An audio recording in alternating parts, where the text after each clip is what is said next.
상천동 마을의 유래에 대해서 말씀드리겠습니다. 상천동은 까치내, 상천동, 윗호치, 망매 등 4개의 마을로 이루어졌으며 남한 삼리에 속합니다. 깃대봉, 수리봉, 동매, 저봉, 조산으로 둘러싸여 있으며 마을 가운데는 비옥한 농지가 펼쳐져 있습니다. 마을은 조리형국으로 와우형입니다. 마을 앞으로 흐르고 있는 태봉천이 드물게도 남쪽에서 북쪽으로 흐르는 역수이나 마을에 별 영향은 없으며 호봉산과 중봉을 마주하고 있습니다.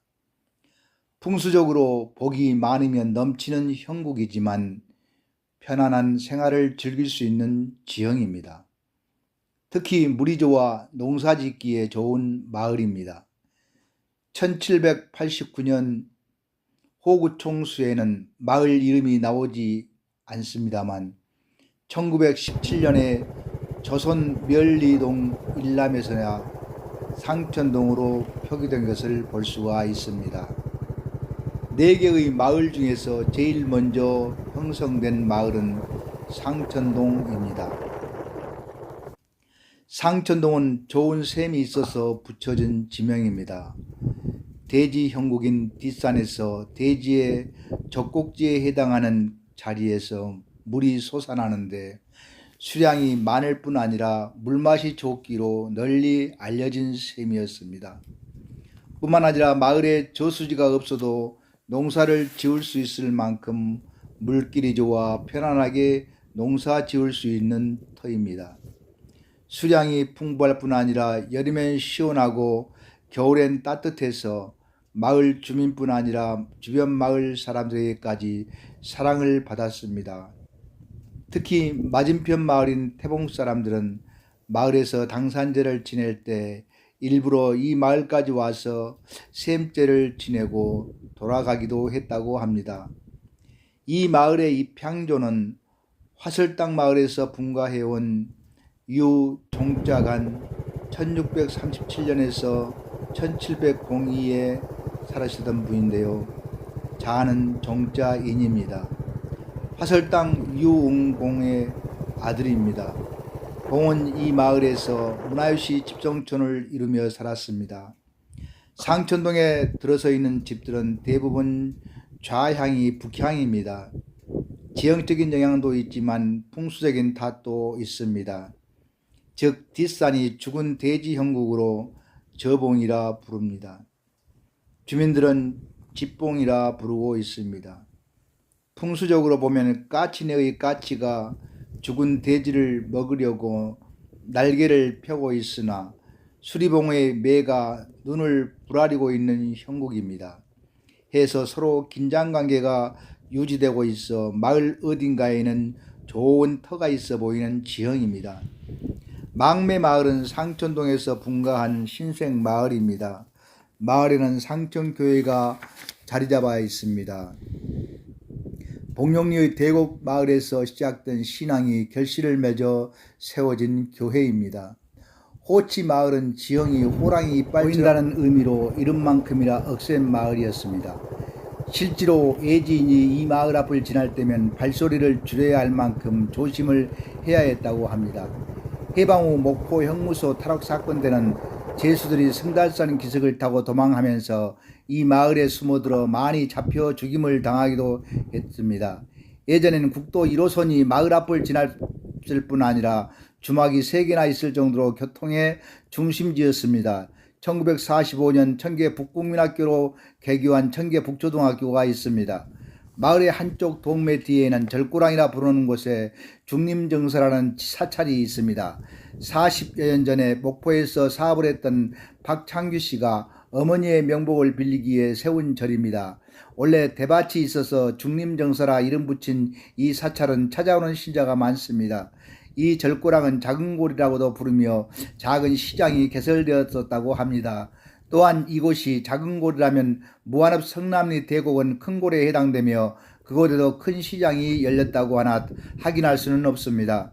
추정해보면 노점상 정도의 장이 아닐까 여겨집니다. 왜냐하면 작은 골과 큰 골은 구로리 등 서남부 쪽의 사람들이 무안에 갈 때 지나가야 하는 길이기 때문입니다. 칠성바위가 있었던 마을입니다. 마을에서 사마삼리 전리마을로 넘어가는 능선에 칠성바위가 있었습니다. 지금은 야산개벌로 7개의 바위 중 4개는 묻혀버리고 3개만 남아있는데 가장 큰 바위가 길이가 1m 40 정도로 작은 바위입니다. 해서 처음엔 7개의 고인돌이 있을 거라 생각했는데 실제 확인해보니 7개의 바위였습니다. 생각한데 주민들이 칠성신앙 등 어떤 의식에 사용했을 거라는 생각이 들어 주민들에게 칠성바위와 마을에 대해 물어봐 보았지만 아는 사람이 없었습니다. 하지만 한국지명총람에는 칠성동이라는 마을과 칠성샘이 있었다고 기록하고 있습니다. 이 마을에서 화설에 관한 새로운 해석을 들을 수가 있었습니다. 우암 송시열 선생이 기항이 풀려 한양으로 올라갈 때 유흥공과의 친분관계로 마을에 들렀습니다. 유흥공은 대학자인 우암 선생이 방문한 것을 영광으로 여겨 자기 딸을 우암 선생과 가약을 맺게 했습니다. 우암 선생은 유흥공의 딸을 보고 그 아름다움에 반해 눈 가운데 피어있는 한떨기 꽃과 같구나 하며 극찬을 했는데 이때 처음으로 화설이라는 구절이 등장했다는 것입니다. 큰 기째, 작은 기째, 동매, 자라목, 양목곡에 드롱샘, 입석교 등의 지명이 남아 있습니다. 이 중 양목곡의 아래에 있는 드롱샘 주변에서는 수많은 자기 파편과 기하 조각 등이 발견되었으며 똥장군도 특히 목포대학교 박물관에서 펴낸 자료에도 마을 주변에 2곳의 유물 산포지가 있다고 기록하고 있습니다. 이곳에서 나온 유물은 옹감편, 젓갈색 연질토기편, 해청색 경질토기편과 많은 자기류, 기하류 등이 수습되었다고 합니다. 마을에 당산제 등의 공동 행사는 없지만 동계를 2차례나 지냅니다. 또한 마을 앞에 선덕거리라 부르는 곳에 입석이 있었으나 얼마 전에 주민들이 묻어버렸다고 합니다. 중림정사 앞에 2001년에 세운 박창규 씨의 공덕비가 있습니다. 호치 마을 뒤 청계 북초등학교 앞산에 고인돌이 4개가 있습니다. 문화유적 분포도에는 11개의 고인돌이 있었다고 하나 각종 공사로 파괴되거나 묻힌 것입니다. 4개의 고인돌 중에서 제일 큰 것은 2m 60cm이며 2m 10짜리의 크기도 있습니다. 또한 초등학교 옆에 북초등학교를 세울 때 공을 세운 공적비가 있습니다. 이상은 무암 문화원에서 펴낸 청계면 보고회에 있는 상천동 마을의 유래에 관해서 말씀을 드렸습니다. 좀 더 자세한 사항은 더 알아보겠습니다. 49초 분량을 추가합니다. 임망매의 사실을 존재를 무암 문화원에 건의하겠습니다. 그리고